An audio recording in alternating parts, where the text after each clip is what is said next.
Një ditë pasi dështoi t'i siguroj 61 vota për qeverin Kurti 3, thirri konferencë për media.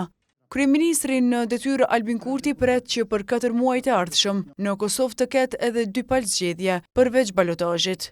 Mbas është për të ardhur keq që do të mund të kemi përveç balotazhit edhe 2 herë zgjedhje, edhe zgjedhjen dimër edhe zgjedhjen pranverë, sepse kur nuk arritëm t'i bëjmë 61 deputet për një qeveri të re, atëherë është vështirë imagjinueshme që do të mund t'i bëjmë kollaj 80 deputet në pranverën e vitit ardhshëm.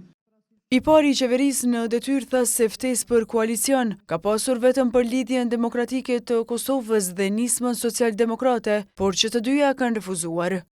I bëm ftesë 2 herë LDK-s, edhe kemi qenë në kontakt vazhdueshëm me nismën. LDK refuzon kategorikisht një qeveri të udhëhequr nga unë, kurse nisma përfundimisht nuk deshi të jetë në një qeveri që e drejtoj unë. Madje Kurti thotë se nuk e kupton arsyen e refuzimit të LDK-s për një qeverisje bashk, pa e përfshirë Partinë Demokratike të Kosovës. Në vitin 2020, ja arritëm, por vetëm për 51 ditë. E provuam përsëri me lidershipin e ri të LDK-s, por pa sukses. E vetëm një mënyrë se si LDK pranonte të bëjë pjesë e qeverisë me ne, ishte që edhe PDK-ja të jetë aty brenda. Kurti foli gjatë për LDK-n edhe sa i përket bashkëpunimit lokal. O bë koalicion si i treti me të parin, o bë koalicion me dytin kundër të parit, ama diçka duhet bësh.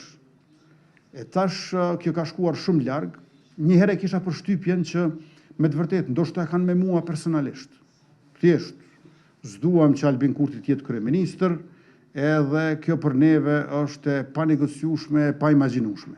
Mirë, po kur po e shohim tash para balotazhit, ata janë kundër edhe liderëve lokal të LDK-s që po duan të bashkëpunojnë me vetëvendosjen. Mirë, Albin Kurti nuk bën për kryeministër të Republikës, po pse nuk bën Sulejman Meholli për kryetar të Vushtrrisë?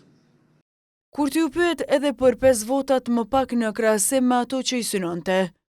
Në muajin maj, kur vinë këto deklaratat tona, vinë pikrisht atëhere kur duke i qartazi se kishte vullnet të opozita, por me kusht që të mos ekspozoheshin ndaj krerëve të partive dhe ndaj medjave në përgjithësi se e dhanë votën për konstituim kuvendit.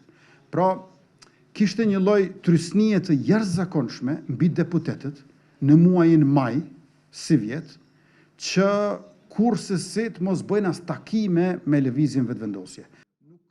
Ai tha se po presim presidenten e Kosovës Vjosa Osmani për një takim brenda fatit kushtetues prej 10 ditëve, por nuk tregoi që si subjekt politik a kanë edhe një emër të ri për nominim.